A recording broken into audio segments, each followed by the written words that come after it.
नमस्कार, न्यूज 24 देख रहे हैं आप और मैं हूं आशुकेश तिवारी और मेरे साथ है सुकेश रंजन। और आप न्यूज 24 का खास कार्यक्रम देख रहे हैं 24 की रेस बताएंगे सुकेश।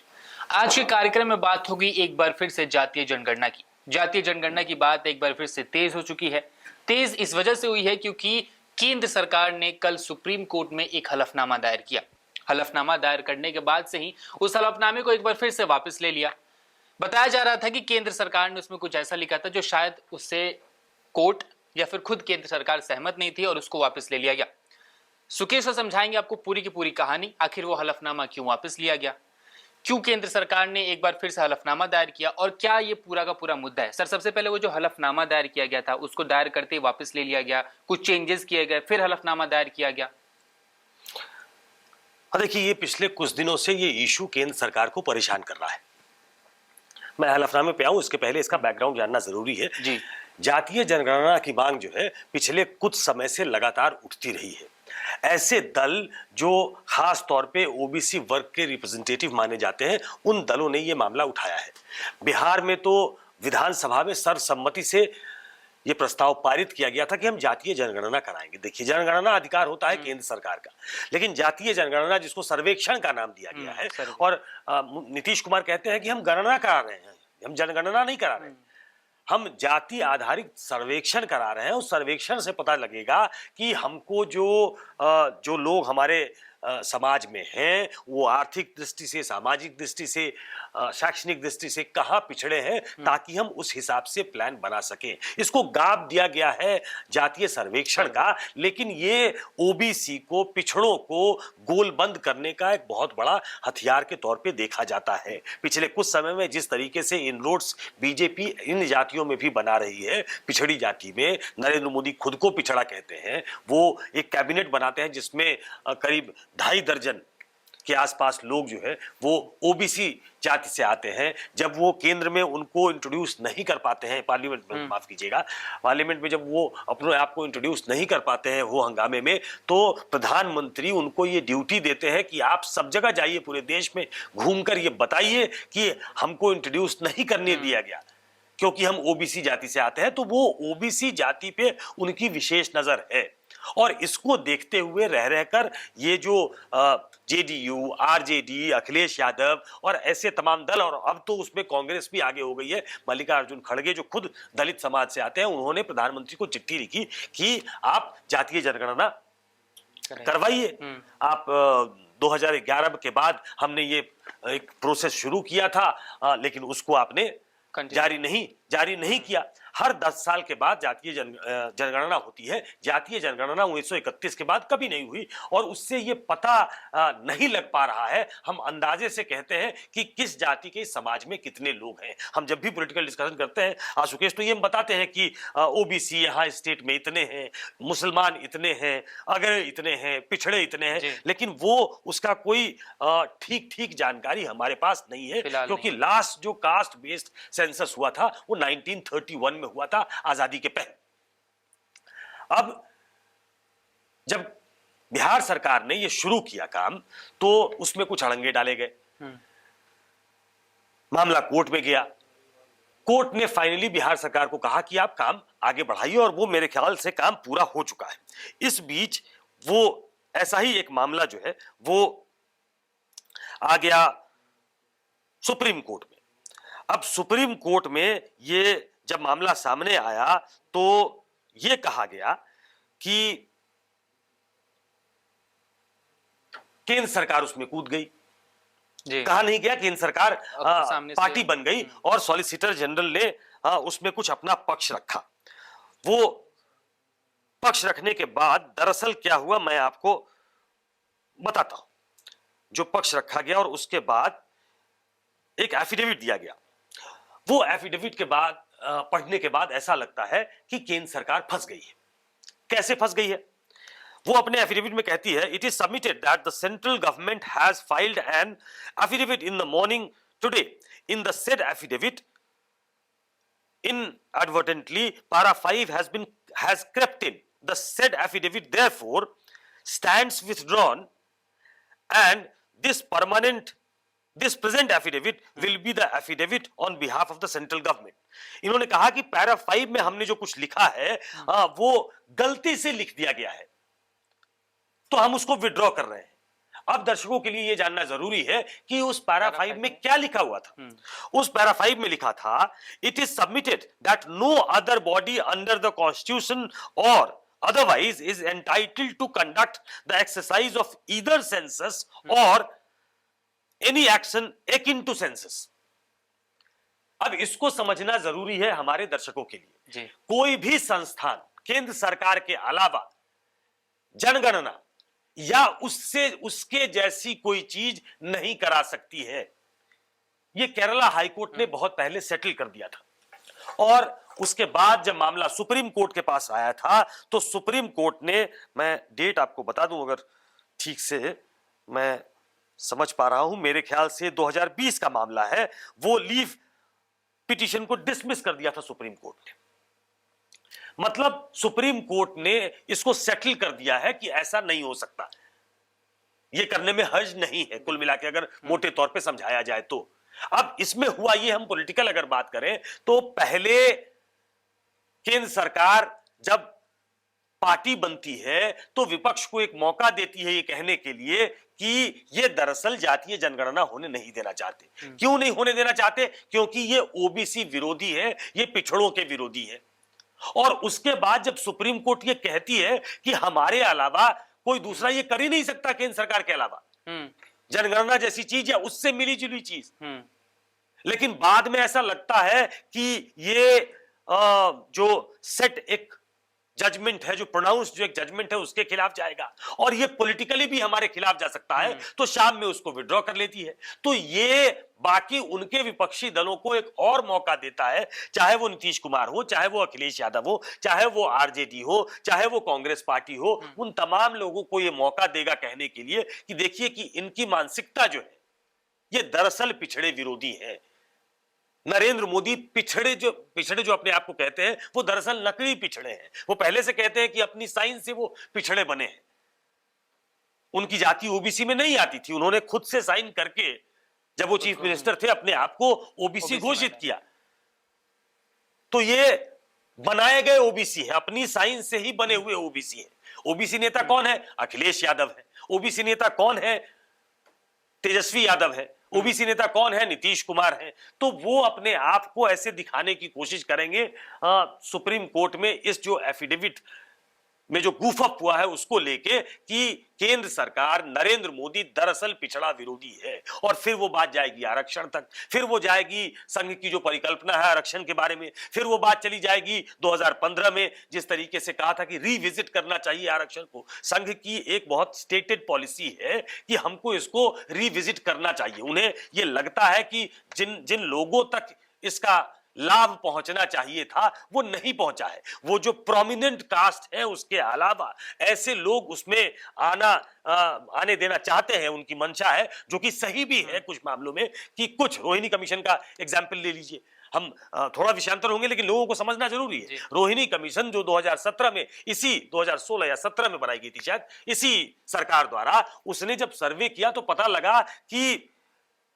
983, अगर मैं गलत नहीं हूं, 983 ऐसी जातियां हैं जिनको आरक्षण का कोई लाभ मिला ही नहीं। हाँ, लास्ट वीडियो में डिस्कस भी किया था हमने। 25% जो आबादी है ओबीसी की वर्ग है, 25% वर्ग, वो करीब 95% प्लस उसका हक मार ले जाता है। और इसीलिए आप देखेंगे कि इस बार लाल किले से प्रधानमंत्री ने एक विश्वकर्मा योजना की घोषणा की। वो ईबीसी बनाने की कोशिश है, जो एक जमाने में नीतीश कुमार ने बिहार में बनाया था, महादलित ईबीसी। तो बैकवर्ड में अपना एक चंक काटकर वोट क्रिएट करना। तो प्रधानमंत्री जब उनको यह लगता है कि हम जनगणना के मुद्दे पे घिरेंगे, हो सकता है कि ओबीसी जातियों का रिप्रेजेंटेशन वो लोग करने लगे जो ओबीसी समाज के नेता अपने आप को बताते हैं। तो ऐसे में उन्होंने एक वर्ग, एक नीशे क्रिएट करने की कोशिश की है बीजेपी के लिए, और यह भी एक पॉलिटिकल मूव की तरह देखा जा रहा है। लेकिन सर बिहार में तो अब सुशील कुमार मोदी घूम घूम के बोल रहे हैं, कौन विरोध कर रहा है? हम तो विरोध नहीं कर रहे हैं। लेकिन जो जनगणना होता है वो केंद्र से, हालांकि वो ये भी बोल रहे हैं कि जनगणना हम कराएंगे, केंद्र सरकार कराएगा, लेकिन वो कब कराएंगे, कैसे कराएंगे, वो सब नहीं बता रहे। तो क्या अब बीजेपी हलफनामा दायर करने के बाद अब सारे जो जो सिचुएशन है उसको बेहतर करने की कोशिश कर रही है कि नहीं नहीं हम खिलाफ नहीं, हम तो आपके साथ ही हैं? देखिए, ये इस हलफनामे से बीजेपी और सरकार फंस गई है। जी। आपने एक हलफनामा दिया, आपने उस हलफनामे को वापस ले लिया कि गलती से हो गया, तो ये एक मौका देता है आपके पॉलिटिकल एडवर्सरी को ये बताने के लिए कि आप दरअसल पिछड़ा विरोधी हो, आप आरक्षण विरोधी हो। उन्हें मालूम है, देखिए बीजेपी की ने कैसे अपने आप को इस पूरे जो डिस्कोर्स है उसमें कैसे वो एक्सपोज हो गई है। कई बार मैं खुद प्रेस गैलरी से सुन चुका हूं, गोपीनाथ मुंडे ओबीसी नेता थे, बीजेपी के डिप्टी लीडर थे। 2009 या 10 की बात है, 2010 2011 में सेंसस होना था, उस समय मनमोहन सिंह की सरकार थी। उन्होंने खड़े होकर यह कहा था कि इस बार भी अगर ओबीसी की गणना नहीं हुई, कास्ट सेंसस नहीं हुआ, तो हम 10 साल और पीछे चले जाएंगे, हमारा समाज 10 साल और पीछे चला जाएगा। और वो कहां से बोल रहे थे? पार्लियामेंट में बीजेपी की तरफ से वो इनिशिएट कर रहे थे इस पे डिस्कशन। तो बीजेपी उस समय जातीय जनगणना के पक्ष में थी। 2014 में सरकार बनी, 2018 में Rajnath Singh age home minister उन्होंने फ्लोर ऑफ द हाउस पे कहा कि हम जातीय जनगणना कराएंगे। लेकिन 2022 में उसी फ्लोर ऑफ द हाउस पे नित्यानंद राय जो minister of state for home है, ये जनगणना कराने की जिम्मेदारी जो है वो गृह मंत्रालय की आती है, तो गृह मंत्रालय की तरफ से उन्होंने कहा कि जातीय जनगणना नहीं होगी। तो ये जो शिफ्ट हुआ है, जो स्टैंड में जो आप एक शिफ्ट देख रहे हैं, वो विपक्ष को मौका देता है ये कहने के लिए कि दरअसल बीजेपी जातीय जनगणना नहीं चाहती है। और बीजेपी को इस बात की मालूमात है, इसलिए मैं बार बार कहता हूं कि प्रधानमंत्री का विश्वकर्मा योजना घोषित करना, बार बार ये बताना कि दलितों के लिए हमने किया है, सबसे ऊंचे पद पे महिला आदिवासी को हमने बनाया है, तो ये उस वर्ग तक रीच आउट करने की कोशिश की तरह देखा जा रहा है। लेकिन जिस तरीके से ये एफिडेविट दिया गया है, ये चर्चा में फिर से आ गया है और विपक्ष को उसने एक मौका दे दिया है कहने के लिए कि दरअसल केंद्र सरकार पिछड़ा विरोधी है और एक अपनी तरफ पूरी लामबंदी की कोशिश की जा रही है उस पूरे इंडिया संगठन के द्वारा।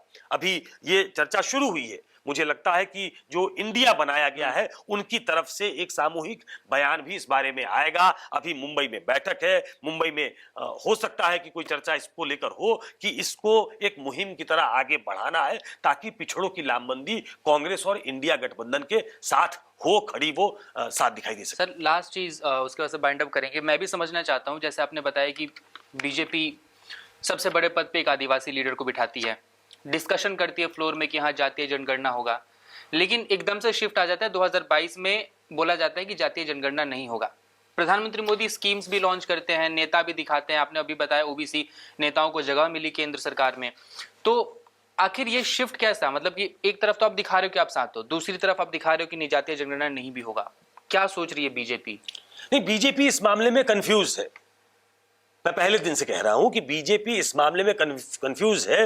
वो बिहार की विधानसभा में सर्वसम्मत प्रस्ताव जब पारित होता है तो बीजेपी साथ होती है, उस समय तो वो सरकार का हिस्सा थी जी। जब नीतीश कुमार प्रधानमंत्री से मिलने आते हैं तो उस डेलीगेशन की वो पार्ट होती है और एक नहीं दो दो बार इस बात का समर्थन करती है। प्रधानमंत्री भी उनको अफर्मेशन में ही दिखते हैं। ऐसा बताया गया कि वो इस हम लोग की जो मांग है, जब नीतीश कुमार, तेजस्वी, बीजेपी के सभी लोग उनसे मिलने गए थे तो प्रधानमंत्री ने के बारे में कहा कि उन्होंने इसको ना नहीं कहा है। लेकिन ये फ्लिप फ्लॉप बीजेपी की तरफ से 2022 में एविडेंट हो गया जब पहले सुप्रीम कोर्ट में एक एफिडेविट दिया और फिर फ्लोर ऑफ द हाउस पे ये कहा कि हम जातीय जनगणना नहीं करा रहे हैं। 2021 में जातीय जनगणना शुरू हो रही थी, कोविड की वजह से वो डिले हुआ। तो वो इस बात की आड़ में कह सकते हैं कि जो तैयारी होनी थी वो तैयारी नहीं हुई, हम बाद में कराएंगे, हम मुफीद समय पे कराएंगे। कई बार ऐसा भी कहा जाता है कि सरदार पटेल ही इसके पक्ष में नहीं थे। शुरू में ये कहा गया कि ये जातियों को तोड़ेगा। और एक बात समझना पड़ेगा आपको कि बीजेपी हिंदू जातियों को अलग अलग जातियों में नहीं देखना चाहती, वो हिंदू वर्ग के तौर पे देखना चाहती है। वो टोटल हिंदू रिप्रेजेंटेशन चाहते हैं। याद करिए मंडल कमीशन के दौरान जब ये पूरा डिस्कोर्स शुरू हुआ तो बीजेपी ने कमंडल की तरफ रुख किया कि हम हिंदू एज ए होल की बात करेंगे। तो उसकी पॉलिसी ये है कि जो लोग पिछड़ों की राजनीति करते हैं, हम हिंदू की जो राजनीति करते हैं उसको बड़ा कर दिया जाए, उस आयाम को बड़ा करके सबको हिंदू की तरह देखा जाए, ये उनके दिमाग में है। इसलिए लोग कहते हैं कि उनके दिमाग में मंडल होता है लेकिन दिल में कमंडल है। वो कमंडल वाली पार्टी है। लेकिन चूंकि नरेंद्र मोदी ओबीसी समाज से आते हैं इसलिए उन्होंने एक इनरोड बना लिया है और इसीलिए विपक्ष को लगता है कि वो इनरोड फर्दर आगे ना बना पाए। उनकी तरफ जो लोग गए हैं उनको अपनी तरफ वापस लिया जाए, जो ओरिजिनल जिसका वोट बैंक था उनकी तरफ वापस आए और 2024 के पहले जब ये डिस्कोर्स बनेगा तो वो उनको पॉलिटिकल डिविडेंड देगा। इसलिए इस पे अभी बहुत चर्चा होगी कि जो ये एफिडेविट था वो क्या बीजेपी को एक्सपोज करता है, क्या वो एक शॉट इन द आर्म है विपक्ष के लिए कि वो ओबीसी का वोट पा सके, वो ओबीसी को गोलबंद कर सके अपने गठबंधन के पीछे। बहरहाल वक्त है, चुनाव में भी वक्त है। बीजेपी का जो हलफनामा है वो कहीं ना कहीं आने वाले वक्त में विपक्ष को फायदा तो पहुंचाने ही वाला है, क्योंकि मल्लिकार्जुन खड़गे ने मध्य प्रदेश में बोल दिया कि हम जातीय जनगणना कराएंगे। अखिलेश यादव बोल ही रहे यूपी में, और बिहार में तो बहुत पहले से ही मांग चल रही। नीतीश और तेजस्वी दिल्ली जाके प्रधानमंत्री से भी मिले थे। लेकिन अब देखने वाली बात यह होगी कि आने वाले वक्त में बीजेपी क्या स्टेप लेती है, क्योंकि बीजेपी की एक गलती ने विपक्ष को बहुत बड़ा मौका दे दिया है केंद्र सरकार को घेरने का। देखते हैं क्या कुछ अपडेट आता है। जैसे कुछ अपडेट आएगा, वो विपक्ष की गलती नहीं है, केंद्र सरकार ने एफिडेविट दिया है। केंद्र सरकार की गलती पे विपक्ष को एक और घेरने का मौका दे दिया है। अब देखते हैं आगे क्या कुछ होता है और क्या कुछ बातें निकल के सामने आती है।